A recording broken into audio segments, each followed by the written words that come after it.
தமிழகத்தில் பெண்களின் மேம்பாட்டிற்காக ஆளும் திமுக அரசு பல்வேறு திட்டங்களை செயல்படுத்தி வருகிறது. இலவச பேருந்து பயணம், புதுமை, பெண் திட்டம் என பட்டியல் நீண்டு கொண்டே செல்கிறது. இந்நிலையில் பெண்களின் முன்னேற்றத்தை அடுத்த கட்டத்திற்கு கொண்டு செல்லும் வகையில் கொள்கை ஒன்றை உருவாக்க வேண்டும் என்று முதலமைச்சர் மு.க.ஸ்டாலின் தீவிரம் காட்டி வந்தார்.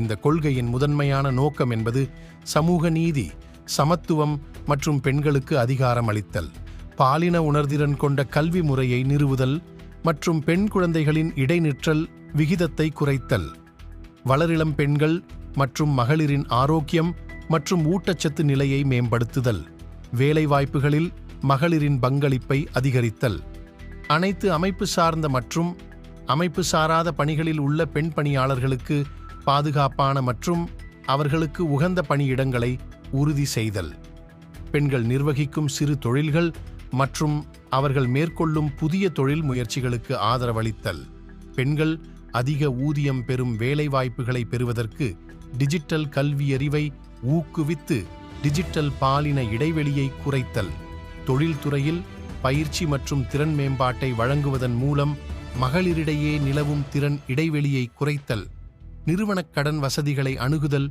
மற்றும் தேவைப்படும் மகளிருக்கு வங்கி கடனுதவி அதிகம் கிடைப்பதற்கு வழிவகை செய்தல், மகளிரை அரசியல் களத்தில் பங்கேற்க ஊக்கப்படுத்துதல்.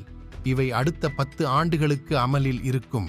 இல்லையெனில் புதிய கொள்கை உருவாக்கப்படும் வரை அமல்படுத்தப்படும். அதே சமயம் 5 ஆண்டுகளுக்கு ஒருமுறை மறு ஆய்விற்கு உட்படுத்தப்படும். இந்தியாவில் பெண்கள் மேம்பாட்டிற்கு தனியாக கொள்கை உருவாக்கிய மாநிலங்களில் தமிழ்நாடும் சேர்ந்து கொண்டது.